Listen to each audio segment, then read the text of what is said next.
Welcome to the Gooder Podcast, where we talk with powerhouse women in CPG about their journeys to success.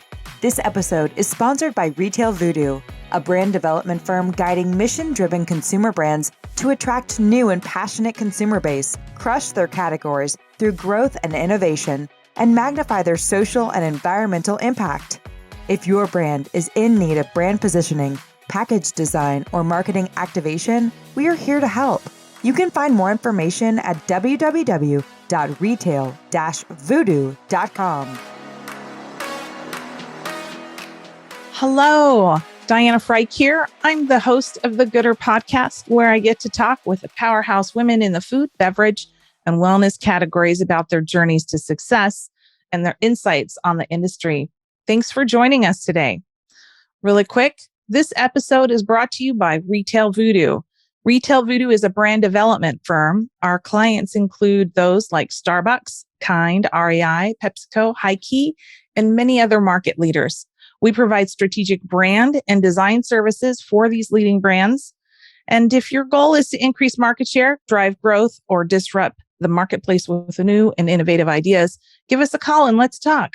You can learn more about Retail Voodoo at retail-voodoo.com, or you can just email me at info@retail-voodoo.com. Well, today I'm excited to introduce Miss Erin Baker, who is the president and founder of Erin Baker's Wholesome Baked Goods.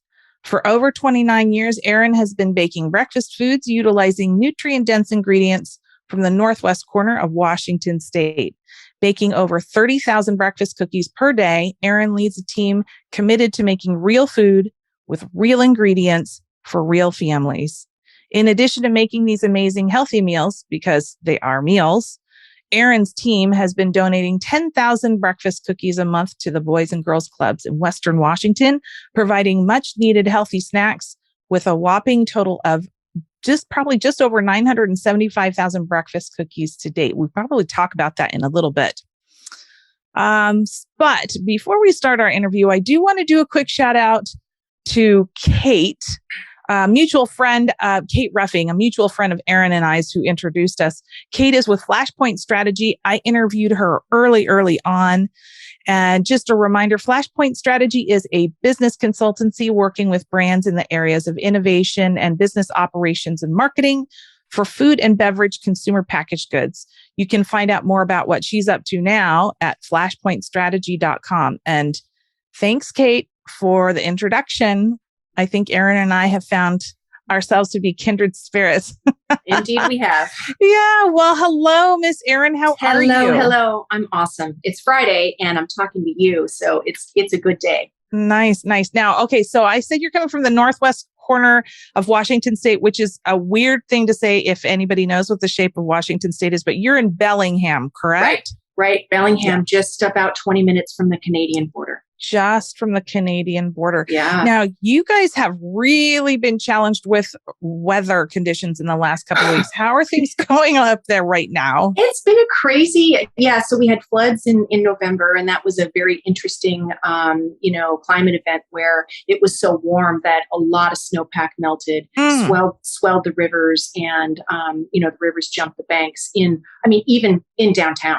As people saw, There was some crazy videos of the downtown being flooded. Wow. And then we had the winter storm here over Christmas was epic. At my house out in the county, the coldest night was 18 below zero. 18 below, really? 18 below zero. And I have a horse outside. Oh my gosh.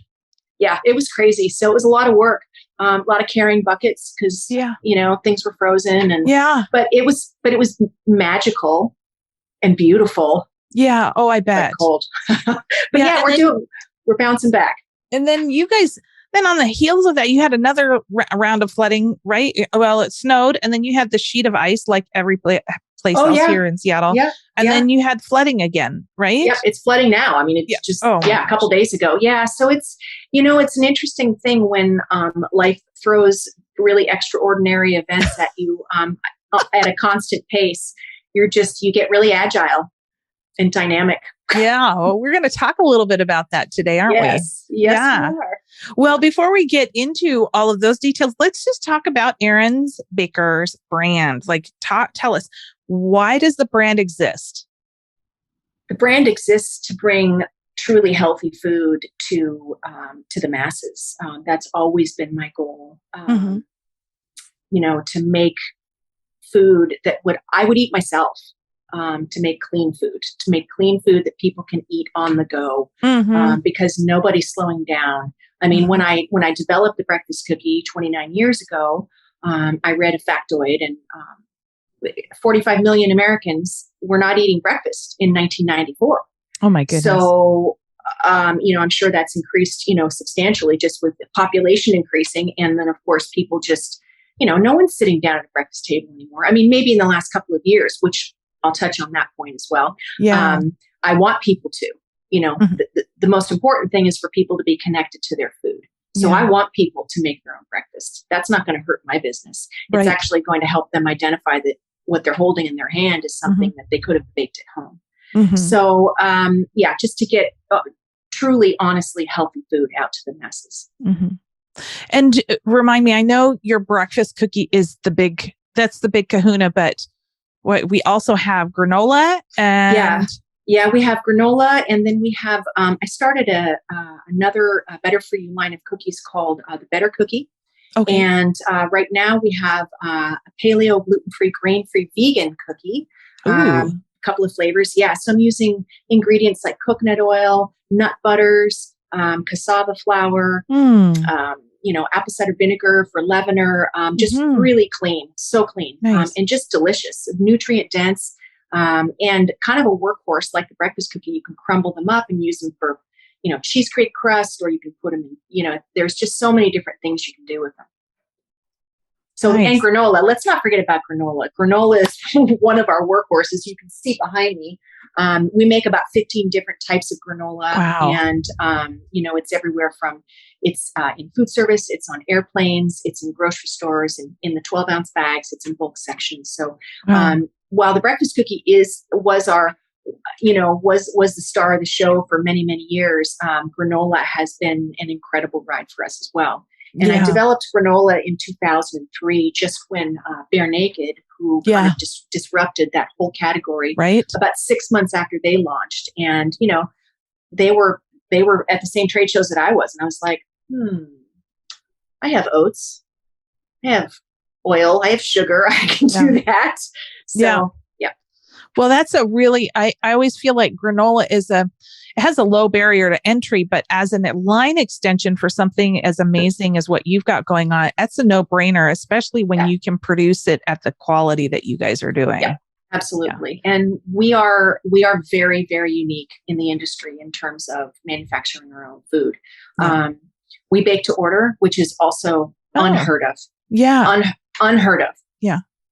And what I want, Diana, is for when you go and buy a bag of my granola or one of my breakfast cookies, you're going to say, wow, this tastes so much better. Why? Because it was baked probably within 4 months maximum to the shelf life. Most foodstuffs that people are eating out there, it could be anywhere from, 5 months to the 12 months. So gotcha. There's lots of tricks of the trade out there to kind of hide the fact that food is degrading. So we go to great lengths to make sure that the food that you're eating is as fresh as it can possibly be, even though it's center store. Right. Okay. And you have a lot, and we're going to talk a little bit about how you have your operation set up in order to do that here in just a minute. Now, I do want to go back to the beginning, because when you told me about the when you first started, that was a really fun story. Everybody's Genesis story is pretty great, but why don't you tell us what was that? What inspired it, and what were you doing at the time to make this thing happen? Yeah. Well, I have to kind of go back a little bit earlier into my early teens. So I had moved from Orcas Island to the San Francisco Bay Area, which was a huge, it was awesome. I was 13 and I was like, yes, get me off of this island. Yeah. My mom had retail stores on Fisherman's Wharf in San Francisco. And so we would go to work with her on the weekends. And she was like, this is how you run a small business. And I understood the concept. I come from entrepreneurs. So I was just like, okay, we go and we buy stuff, we display it beautifully, we mark it up, we cover overhead, profit left over is what we make. So at about the same time, I discovered Mrs. Fields cookies. Oh, yes. the original, the OG. Oh, yes. Mrs. Yeah, Fields before cookies. she sold. Yes, way before, Yes. when she was just opening all of her little cookie shops all over the place. And they were amazing cookies. They threw them up on the scale and they sold them by the ounce, and they were just like loaded. I remember. Anyway, I was so inspired by, I was looking at my mom's store and I'm like, okay, my mom is limited here because basically the conversation was always like, why are we not busy or why are we busy? Right. Well, right. people are at the ball game or people are barbecuing or it's nice weather or whatever. And I'm like, I don't want to be limited by foot traffic. Right. I want to go big. Right. And so the cookie thing, I don't know. I didn't connect it then, but I'll tell you when I connected it later. But I was so enthralled with watching people and the joy that was happening when they'd walk up to that Mrs. Fields counter and get a cookie. It was just like people were pumped, and so was I. Yes. So fast forward, in my late teens, early 20s, I worked for a restaurant group in the San Francisco Bay Area called the Rio Restaurant Group. And they were like, super hot to trot. They had like 7 restaurants, a couple in Napa and Sonoma, a couple in the city, a couple in Marin County. They were totally in like Alice Waters, Shapenese people. Yeah, it was like the California cuisine movement. Yes. Yeah, mid 80s, early 90s. And so I went to work for this restaurant group, just waiting tables. But it was an incredible experience because they were just meticulous. And we learned everything. We learned back of the house. We learned front of the house. We learned all about the food. The wineries educated us. I mean, it was such an incredible experience. And then I fell more in love with the magic that happens when people share meals and food together. It's like one of the oldest ways in the world for us to connect and to make an impact with each other. Right. So, but I was also like, oh, restaurant work, I'm going to be here like, that's hard. It's hard work. It's a hard industry. No, it just didn't resonate. Right. Mm-hmm. So, fast forward a couple of years later, I got an opportunity to come back to Washington and run a bed and breakfast on Whidbey Island. Okay. And I thought, okay, I can, make food here. I can really, jam with my whole hospitality vibe, get back to Washington because I was in Marin County. It was just so expensive. And I'm like, I'm not going to be able to, it's going to be prohibitive for me to try to start a business with no money. Right. And I didn't have, I don't know. I didn't think like, oh, I'm just going to go out and borrow what I need to get started here in this environment. Mm-hmm. I'm like, I just got to go home. So I came back to Washington. I started that. I started baking. And then I started thinking about what I was going to do beyond that. And that's when I was like, okay, cookies. My last name is Baker. And it was written in the stars. It was. And my mom used to make us this oatmeal cake when we were young. Yeah. And she put all the brown bananas in it because we wouldn't eat brown bananas. Right. My brother had this thing about brown bananas. So, and she'd be like, okay, here, take this and don't come back for like 3 hours. She'd push us outside. Really? We lived out in the sticks, Well, So she'd give us this oatmeal cake and it was so filling and so satisfying. We just nibble on it and be outside for hours and hours and hours. So that's when I got the idea, and I got that factoid of like 45 million Americans, and there were all these coffee drive-thrus in Washington. Yes. And they were serving Costco muffins and white bagels, and they were always like tightly wrapped in plastic. Yep. And I'm like, and all sweaty, and I'm like, okay, ew. Yeah. And that muffin is a giant 800 calorie piece of cake. Right. It is. It's not the word muffin like makes people think it's healthy. It's not. Right. So I saw the opportunity there. I saw the need in the statistic. I took my experience that I had and the inspiration, and I just went, boom, let's go. Wow. So I started baking. at this little pizzeria that I was running the bed and breakfast. I was waiting tables at night. Because it was just down the street. It was easy, Yeah. And then I'm like, okay, I'm going to start baking. So I started at the pizzeria, and that quickly went away because they needed the space. So that's when I went to the 4-H kitchen, which is kind of in my history. I remembered seeing, I'm like, wait a minute, the county fairgrounds has kitchens and they've got to be state approved because people are making food there for us. Okay. So I went to the office and like, hey, hi, here's my idea. And they're like, sure, well, why not? It's just sitting there. They're like, well, how much do you want to pay? Oh, that's so funny. So I was like, your 4-H kitchen became a commissary. Yes, because it was like a mirror. It was like 2 home kitchens. So I had 2 ovens, 2 racks. I had 4 racks. Oh my God, I had 4 racks to work with. I had a bunch of counter space, and it was so funny because there was like a half wall, and the wrestling team was like working out on the other side of the half wall in this giant building. It was so great. Wow. So that's how it all started. Wow, that's crazy. I have a really weird small world question for you. Mm-hmm. Did you go to school with Kristen Sherline? I don't think. She grew up on Orcas Island. Kristen Sherline. And she's our age. That doesn't ring a bell for you? It doesn't ring a bell. Wow. Now I was on Orcas until I was on Orcas from let's see. 1978 to 1983. Okay. I think then you guys passed because she was there in the late 80s. Yeah. I mean, I bet people I know her. Yeah. I'm sure. There. It's a small location. Yeah. And now Oprah owns like 40% of the island, you know. I know. Yet we never see her. I know. When I heard that she bought some property, I was like, I'm sure it's investment because why in the hell would she come out there? She's got 800 other properties, but I know it's gorgeous. Oh, goodness. Why not? Yeah. It's so magical out there. Yeah. Okay. I just thought maybe that would have been a really crazy little connection there, but okay. Oh, there's probably something else. I'm sure. We'll unearth it. We will.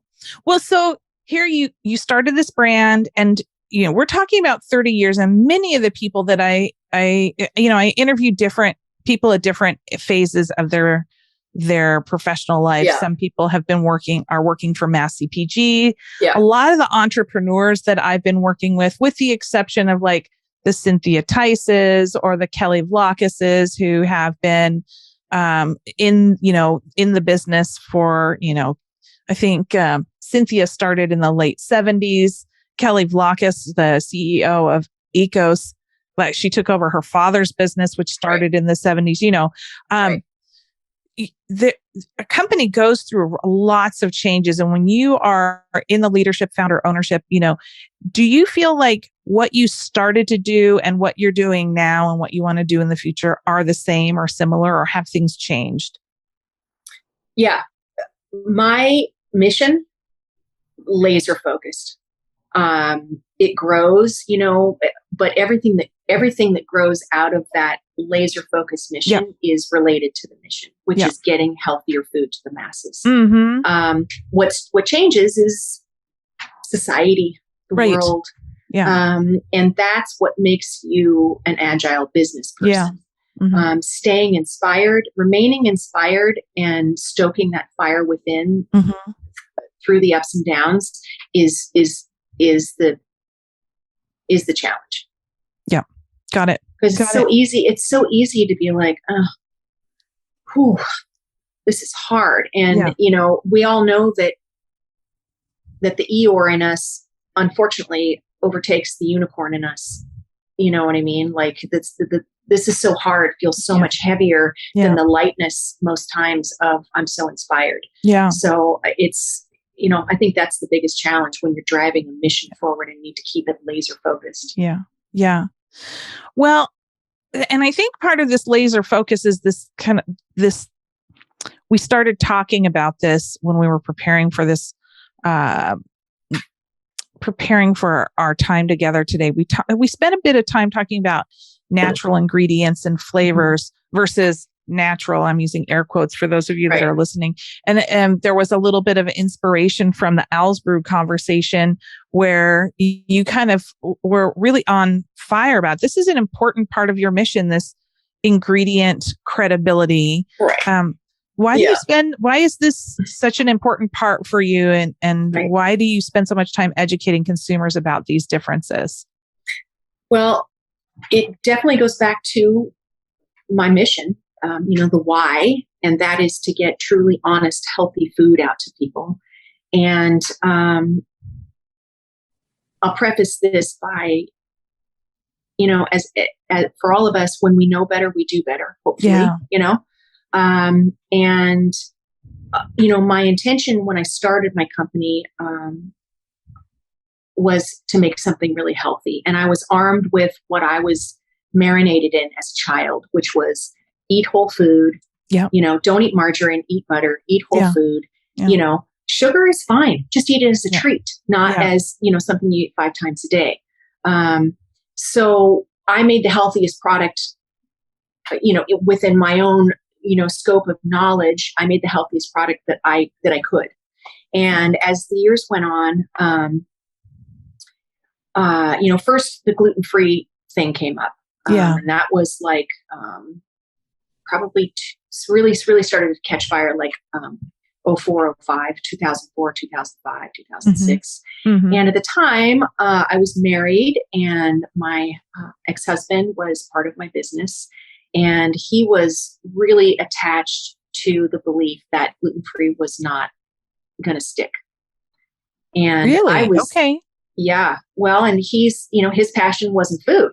See? Yeah. Right. Yeah. So, well, he's not here anymore.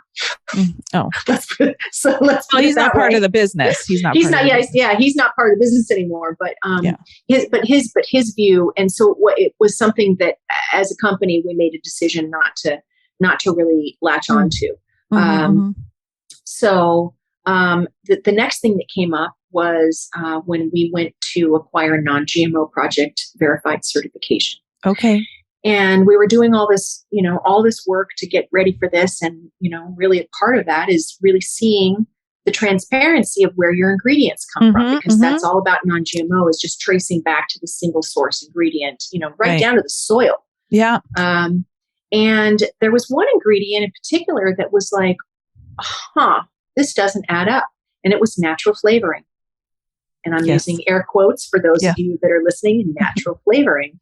And there was no explanation of like, okay, it's grown in this soil and it's this ingredient, or, they're cranberries, but they're tossed in canola oil and cane sugar. And then the canola oil comes from here and the cane sugar comes from here. Right. It was like natural flavoring. Yeah. And I'm like, okay, so what's in it? And so then I went to like, okay, what's the statement for what's in natural flavoring? And all I could ever find, and this is still what they say to this day, air quotes again, it's a proprietary blend of plant-based ingredients. Yeah. So if you were a consumer, you'd be like, okay, cool. We're cool. This is good. A proprietary blend of plant-based ingredients. That sounds pretty healthy, right? Yeah. So then I'm like, wait a minute. So every other ingredient that we use in the world has to say, okay, these almonds were grown in this soil. Right. And the natural flavoring companies, that's all they have to say. That's all they have to disclose. So I started doing more research. And as I got even 5 minutes in, 10 minutes in, 15 minutes in, I was like, oh no. This is not natural at all. At best, it's highly suspect and questionable. Yeah. At worst, it's really, really, really bad. Yeah. So I'm like, I'm out. I'm going to stop using natural flavorings because I know better now. And at the very least, I don't know. The information stream is set up so that we don't know. But at least what I don't know, I can't move forward with this. Yeah. And that decision was based on my integrity as a human being, and the fact that I stand on the fact that I won't make it if I won't eat it. And so the challenge, I didn't really think about this at the time, and I'm glad I didn't. I guess it shows my level of commitment, is that it puts us at a great competitive disadvantage. Do you think so? Absolutely, without a doubt. Okay. And I'll explain. Yeah. You've got that look on your face. Explain. Well, yeah. I want to hear. I want to hear it, and I think other people want to hear it too. Yeah. Okay. And here's a great example. So when people, we sell a lot of cookies and granola on Amazon. Yeah. And that, I consider that kind of, the bell curve audience, which is, the abundance of consumers that are eating what most people eat in this country. Mm-hmm. So, I look at the reviews a lot because that tells us a lot. And, a lot of people have complaints about the fact that our products don't taste like anything. They're tasteless. And usually it's about like the peanut butter granola. It's about all of our products in general, but peanut butter and chocolate in particular. Gotcha. And so we have conversations with these people, and we ask them, what peanut butter do you usually eat? And they say, Jif or Skippy. Oh, sure. Something loaded with sugar and salt. It's loaded with sugar and salt and hydrogenated oil, and in most cases, natural flavoring. Uh-huh. So if you think about all the products that have natural flavoring in them, everything from your child's Go-Gurt to everything, every single product out there, with the exception of a very small few, utilizes natural flavorings. Mm-hmm. Even in products that aren't even indicating that there is a flavor, which is even more highly suspect. Right. Why is it in there? Mm-hmm. It's to make it taste better, or to make it taste more appealing to the consumer. Mm-hmm. So basically, we're out there saying, hey, we're using, roasted nuts to develop more flavor. We're toasting our coconut. We're going to great lengths to scale on our production line. Yeah. Cinnamon, nutmeg, ginger, white pepper, and clove into my pumpkin spice instead of using pumpkin spice flavoring. Right. So it puts us at a great disadvantage because the American palate is habituated and addicted to natural flavoring. Yeah. And that is, I was just thinking that in my head, my parents are immigrants, and growing up, we didn't have a lot of CPG in our home. And to be fair, in the 70s and 80s, CPG was not the dominant, it was really burgeoning. Up and coming. Yeah. Up and coming. Yeah. And my mom made everything from scratch. I mean, just about everything except for bread, which we got from a baker. Our bread came from a baker. We didn't buy it from the grocery. And all of the flavor profiles that I grew up with were much milder, for lack of a better description. We would bring chips into the house every once in a while, and it would be like getting a face punch, the amount of sodium that was in it. Now, like habituated is the right word. Now I'm accustomed to that. And so are my kids, I'm ashamed to say this. Well, but I'm ashamed to say this one thing, but it is what it is. My son, who is growing like a weed, and the doctors just like let him eat whatever he wants. We go through goldfish like we should have stock, frankly, in goldfish in Pepperidge Farm, I think, or I'm not sure who owns them now. But he puts salt on his goldfish. That's because goldfish are actually not very salted compared to everything else. So I completely understand the POV, and I completely understand. I understand what you're saying about the challenge in meeting the American consumer's flavor expectation, which I also think is hilarious that you can have a product like kale chips, Brad from 15 years ago, and have that be that was not a big flavor push either, and yet now the way people consume kale chips is with dusting. Yeah. There's coatings on all of it now. Absolutely. So, And then just to finish up the thought, when you asked about how do I go to great lengths to educate my consumer about this, actually we don't. And here's why. They're not ready for it yet.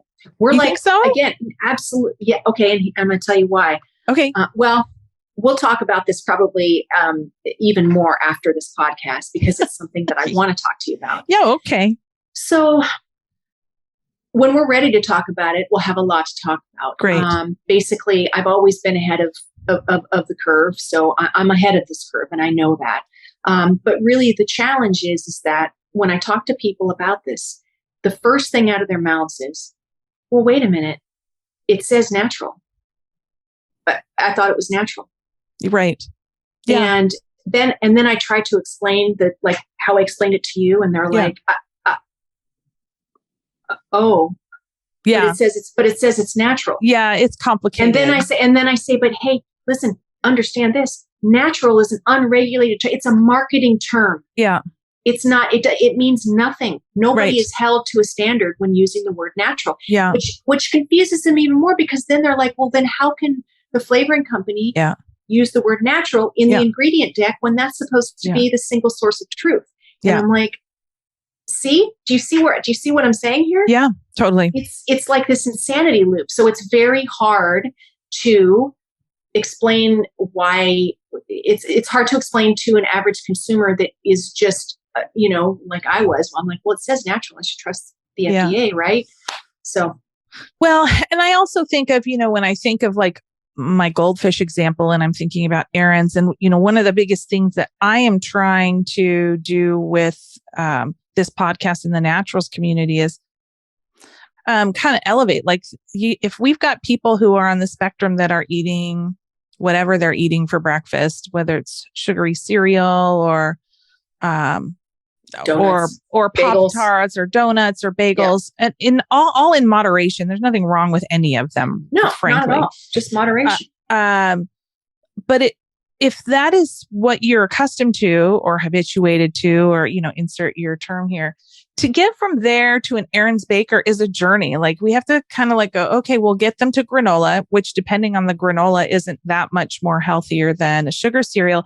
But from a mindset standpoint for the consumer, it's a movement towards healthier. And I think that's really the big push here, is like not to shame anybody for eating, or myself for eating goldfish, and just kind of going in the spectrum of health, where does it fit? And then how do you moderate it and know that you need the Erin Baker's products as much as, especially for the past couple of years of COVID. Yeah, right. Yeah. Past couple of years of COVID, go and get yourself a Haagen-Dazs ice cream.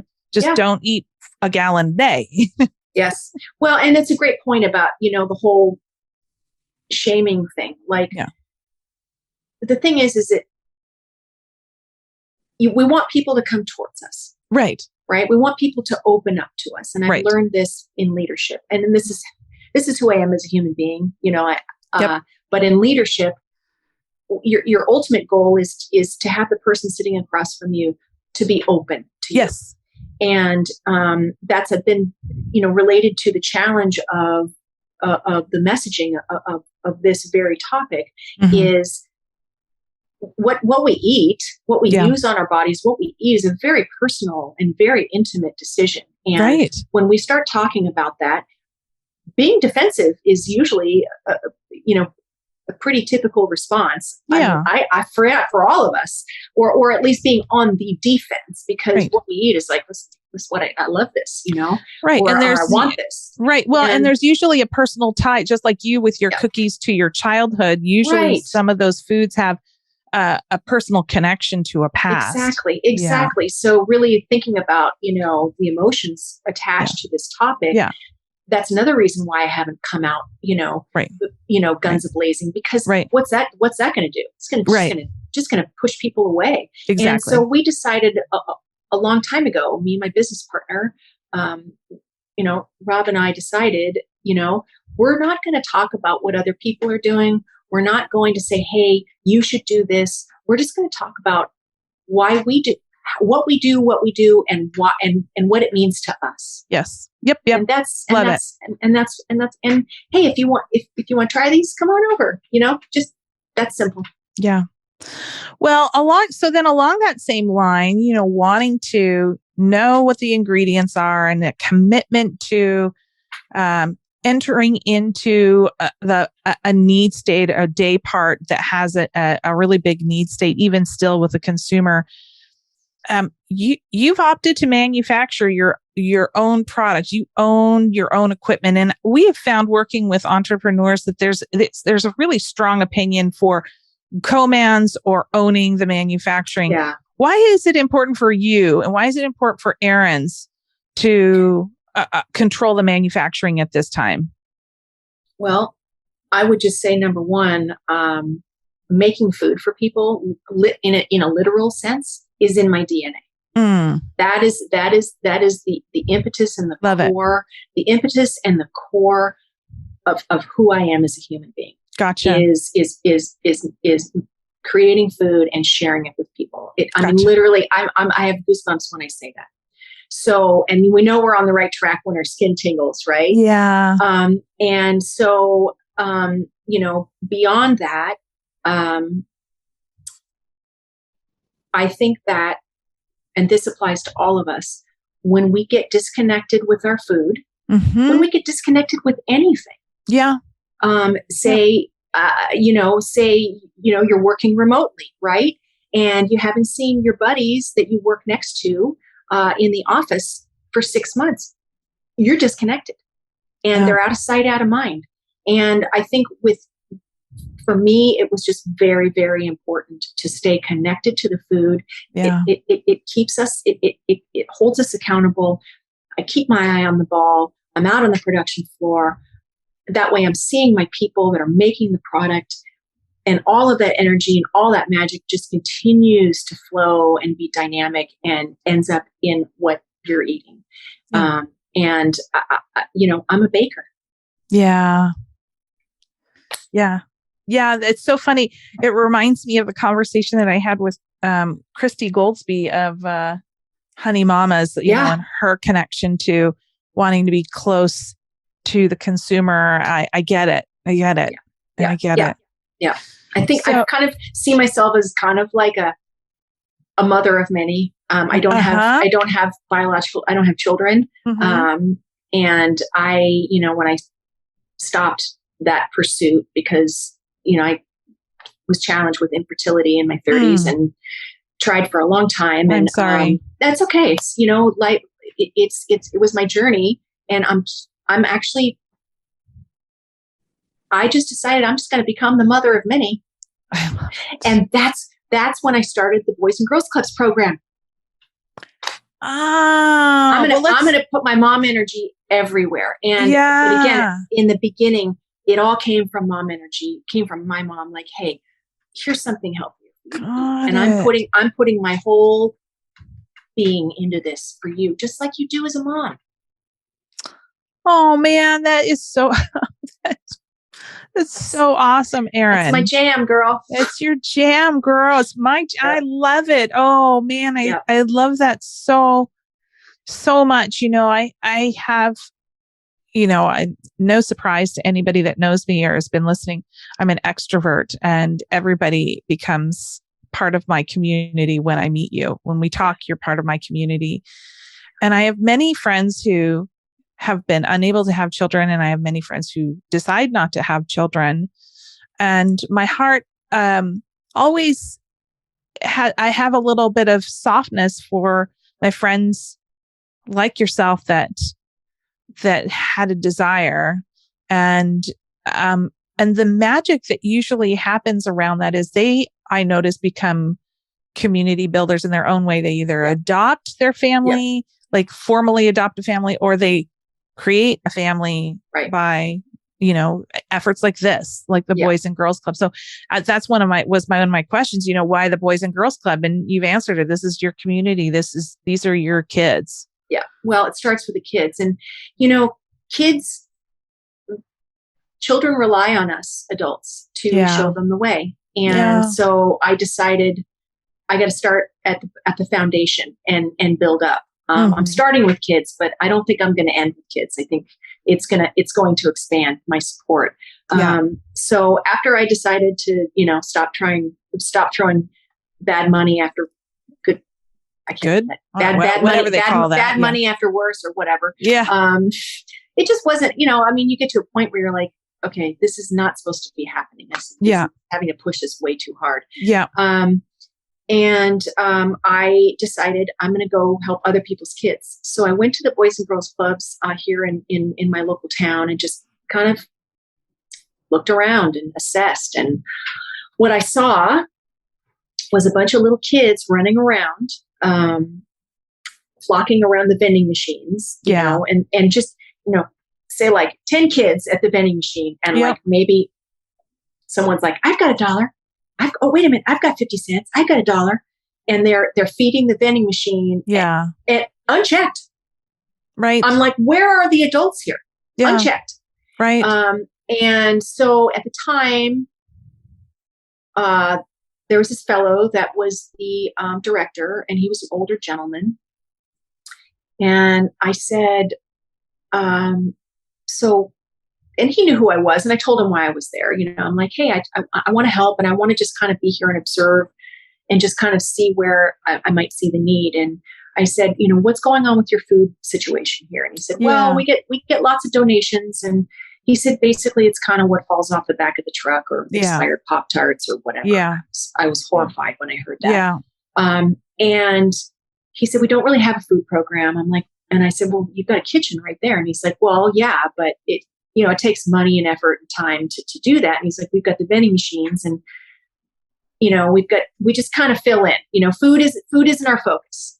Education, sports, mentoring. Yeah, that's our. I get it. They're getting pulled in lots of ways. Yeah, heck yeah. Well, largely they're having to be parents, right? For children that are in single parent homes, where parents are working 12 hours a day, including their commute. I mean, it's hard. Yeah. So I said, Lynn, how about if I start bringing breakfast cookies to the club? And he literally looked like he was about to cry. Aww. And I'm like, I'll bring some. I'll go to the bakery right now and get some. So that was 12 years ago. And like you said, to date, we're almost at 1 million cookies. And it's been such an incredible journey because I've seen, the cool thing about doing something over a long period of time is you start to see the data points. Right. You actually see the needle move. Yeah. And I'll give you an example of, I'll give you a story of a young woman that I was asked to be a judge for Youth of the Year a couple of years ago for Boys and Girls Clubs in Seattle. And it was such an amazing experience. My business partner, who grew up through the Boys and Girls Clubs here in Bellingham, and his mother was a single mom teacher. And so Rob went to the Boys and Girls Clubs as a child. So he was on the board at the time. Okay. And he said to me, you haven't had a lot of interaction with Boys and Girls Clubs staff and organization. I've had a lot of interaction with kids, but not like with the organization on a whole in terms of working with them and collaborating with them. So this experience of being a judge, there was a lot of kind of working with them and collaborating with them. And they are the most amazing people because they are literally raising our children. Mm. And so this young woman, Addison, was one of the finalists. She was from the Olympic Peninsula. Her parents were drug addicts, or they were addicted to drugs. She was couch surfing at 14. And basically she found the club, and the club became her home, her focus, her center. It kept her feet on the ground. And she continued to couch surf through high school. And the club was her center. Okay. She walked up to me and she said, "Your cookies saved my life. Your cookies saved my life. I always had them in my backpack. I had them when I was out in the cold and I had nothing to eat. I had them when I went to school. I had them for soccer practice. I had them when I was on the couch crying myself to sleep." And she said, "And I had you. You're so inspiring to me." And she won, by the way. She did. She did. And now she's going to Washington State University. I mean, she's the most amazing young woman, but I get stories like this all the time. And then the other thing that we're experiencing when I talk about data points is we're seeing, my whole thing was, let's get these kids used to oats and prunes, right? Because the cookies are sweetened with prune puree primarily. So the number one ingredient is oats. The number third ingredient is prune puree. And so most kids want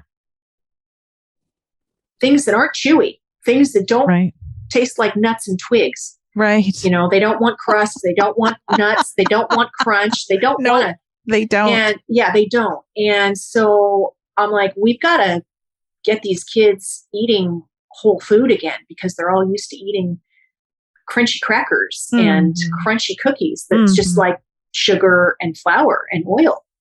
So I was my evil plan was let's rehabituate their taste buds. Yeah. So like the first couple of years, they're like, we could tell they were like, because it was like, each club got an allotment of cookies every month. And it's like, oh, we have cookies left over, and so over the years, no cookies left over. We need more cookies. Great. No cookies left over. And the food programs have improved exponentially at the Boys and Girls Club. So it's all kind of come together.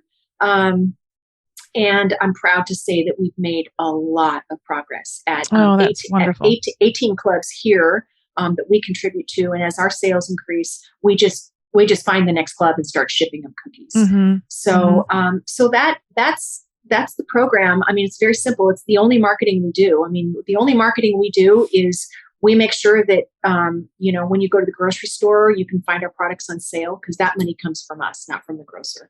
Right. And marked down at retail, and then the Boys and Girls Clubs. So our give is our marketing program. And when I first started working with Rob, he's like, why aren't you talking about this? And I'm like, I don't know. I just don't have time. I don't have time. And we'll talk about it when it's meaningful to talk about it. I'm doing it because it's the right thing to do. Right. I get it. Totally get it. So that's the whole story there. Wow. Oh, let me just add one more thing. Yes. So when our world and our country came to the boiling point in June of 2020 with BLM. Yeah. It was a really intense time for everybody. We were not, that was not lost on us. We were really in it, and our response was very important. Yeah. And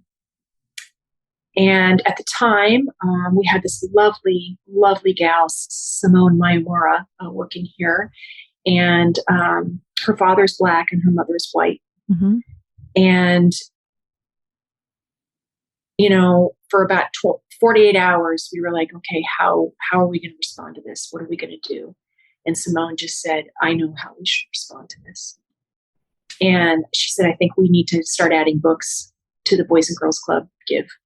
Oh. So we are sending 18 books each month to the Boys and Girls Clubs about unity, about, diversity, about acceptance, about universal love, highlighting Black authors, just educating kids about all of that. And it's been a wonderful experience. It's been well received, and it's just the beginning of what we're doing. But we're not only feeding the kids' minds, we're feeding their minds and their hearts as well. Yeah. Yeah. Totally doing that. That's big work. Like it's just all big work, and it's absolutely necessary. Yeah. And particularly, Bellingham, for those people that aren't familiar with the Northwest, Bellingham has always been sort of like this little hidden gem north of Seattle by 2 hours. It has been growing incredibly fast over the last, going through some growth pains. And as a lot of people are moving from Seattle to Bellingham because it's, first of all, beautiful, but job opportunities because businesses are up there. But it's still kind of rural-ish. There is a university there, but it's not incredibly diverse. It's not incredibly diverse, and it's not a huge city. No. I think maybe, we've got 100,000 in the city limits. Right. And then there's the county, but it's still a small town. Yeah. And still kind of feels, it still feels on the smallish side, but, so to be making those kind of efforts in the communities where the representation isn't there, I think is incredibly powerful. Yes. I think that's great. Thank you for doing that. Yeah. Yeah. You don't have, thank you for thanking me. But when I tell people, you don't have to thank me because it is my duty and my responsibility. I understand. Yeah. But I also know that people don't make those choices, and you and your company are making that choice. So that's where the thanks falls. Mm-hmm, Thank you.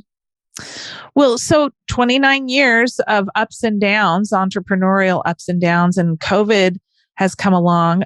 I'm curious how you and the company are navigating it, and how are you keeping everybody motivated? Yeah.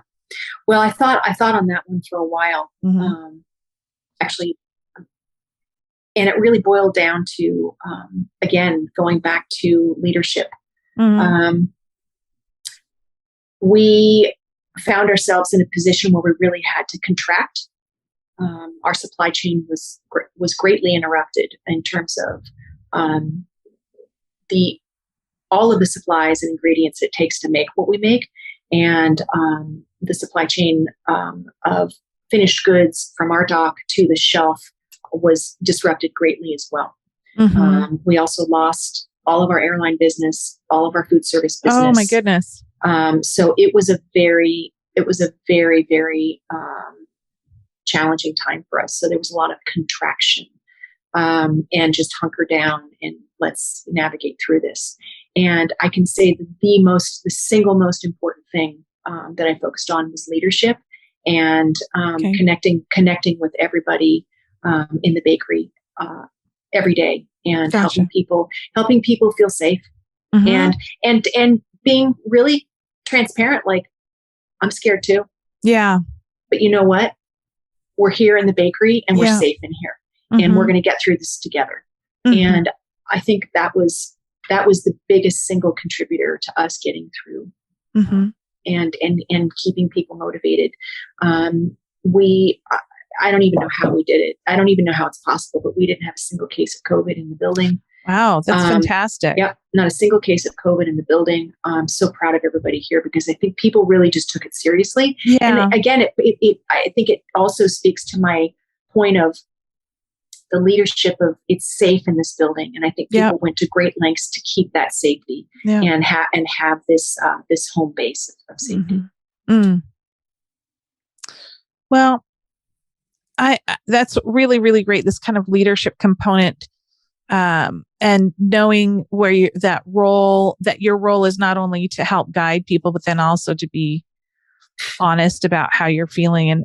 And when I'm thinking about this, I have this question, and I suspect because you've been running Erin's Bakery for Erin. Well, do you go by the whole name?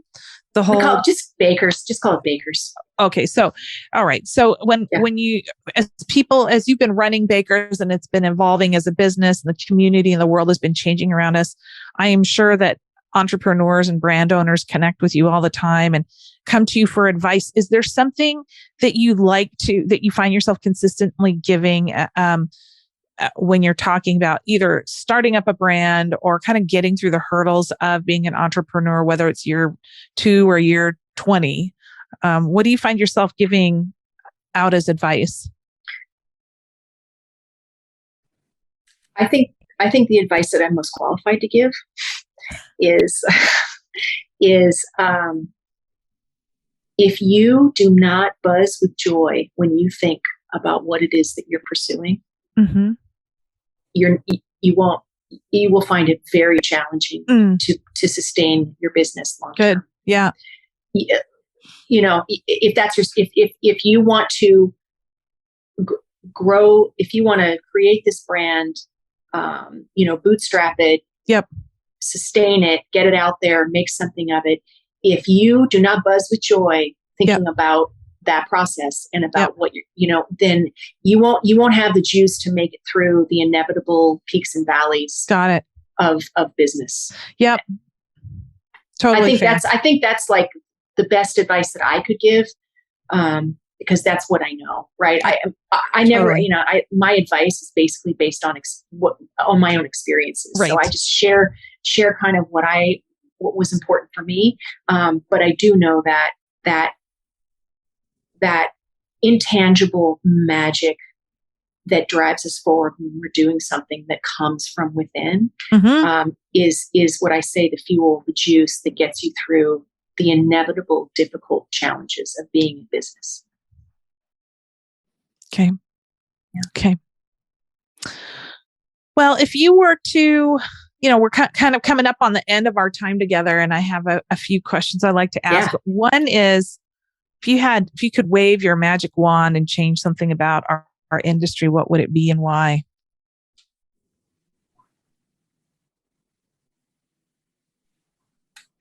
Oh, I mean, I know. That might be a whole nother podcast. No, I know what it is. I'm just trying to crystallize. I'm trying to make it a very simple statement. Mm-hmm. I think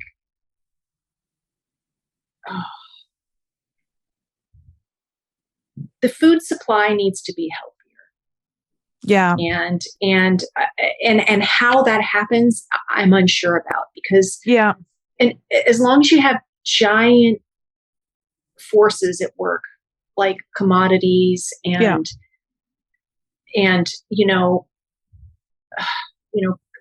publicly held companies and giant companies with everything being decided by profits for the most part, I don't see how,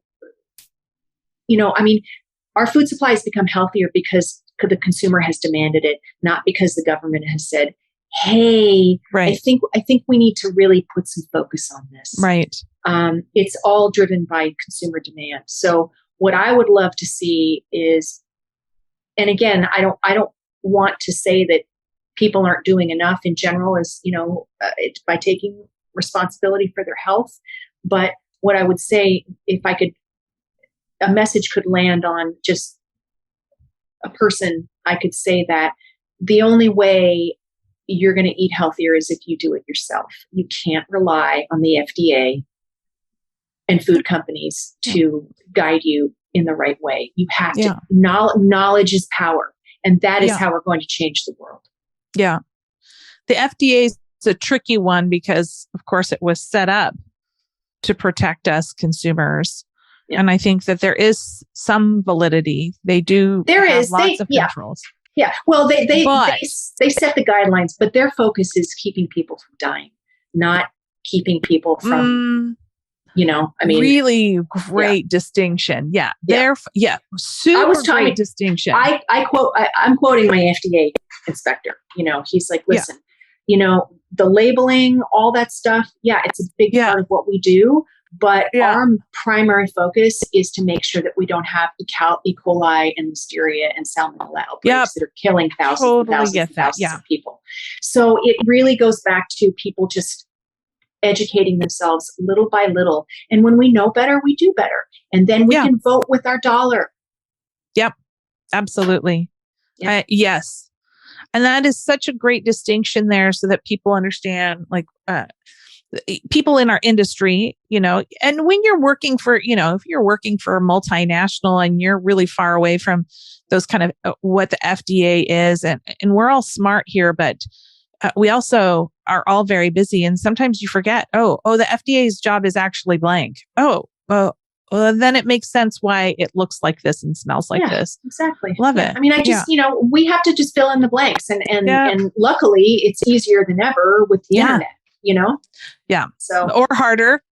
or harder. But, if you look at enough things, right? If you look at enough data points, you can, that's true. You can come to your own conclusion. Yes. That's a big ask for the modern American right now is to spend that much time educating. They like, I should say we like quick analysis, quick summaries. Yeah, I know. Well, this is a good summary right here. Yeah, I agree. Yeah. Well, tell me, that last question. I want to answer the last question. The one about, or maybe it wasn't the last one when you said, are there any leaders that are inspiring me? Well, yes. So let's say, are there any women, and it could be men too, that are inspiring, that you simply want to acknowledge or elevate for the work that they're doing? Who would that be and why? So I'm going to blend your question about trends, industry trends, and that together. Gotcha. So I know I'm a little late on this read, but I just read. Oh my gosh! I just picked that up. Okay. I literally picked that up yesterday. Okay, girl, get ready to have your mind blown. Really? But what I'd like to say is I'm very inspired by Glennon Doyle. Okay. I'm inspired by a lot of women, but I'm just going to talk about her because I'm just finishing this book. Every woman should read this book. Well, it's for the people that are listening, what's the name of it? It's called Untamed. Yes. Okay. And she has 3 books. This is her last book. I'm now going to get her other books. But Mm-hmm. essentially, the trend that I'm inspired by is the trend that just is the most inspiring to me, because again, it's starting at the foundation, is more focus on the equality for all human beings.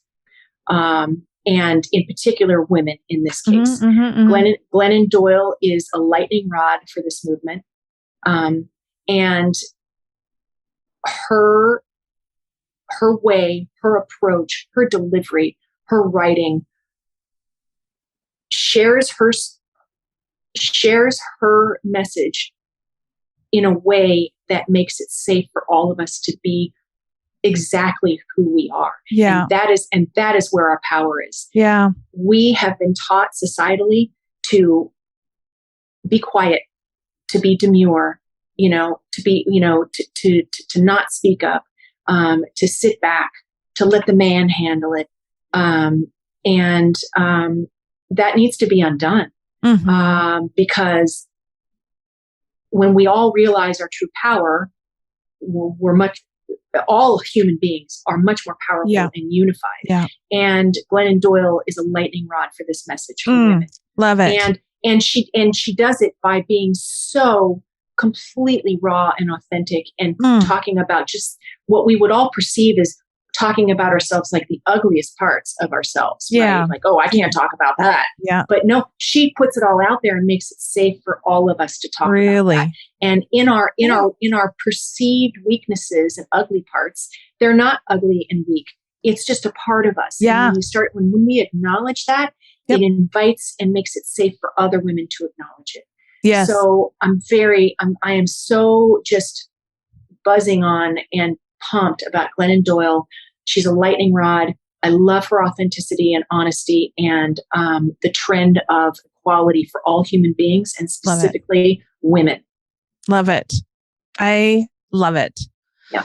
Wow. Well, and I know that, you and I are going to go have lunch and probably more than a lunch, but I think so. For right now, we have been talking with Erin Baker, president and founder of Erin Baker's Wholesome Baked Goods, but we will call them now Bakers. Yeah, it's just Erin Baker's now.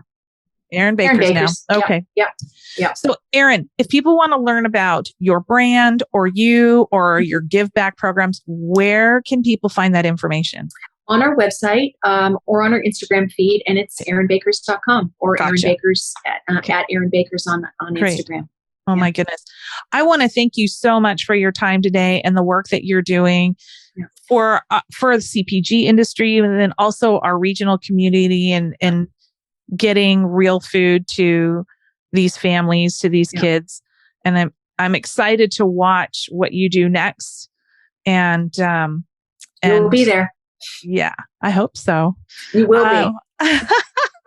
Well, thank you so much for your time. Have a great rest of your day. And to everybody else, we'll catch you next time on the Gooder Podcast. Bye, everybody.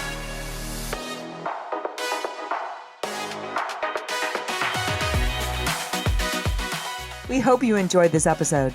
And if you haven't already, be sure to click subscribe and share with your network. Until next time, be well and do gooder.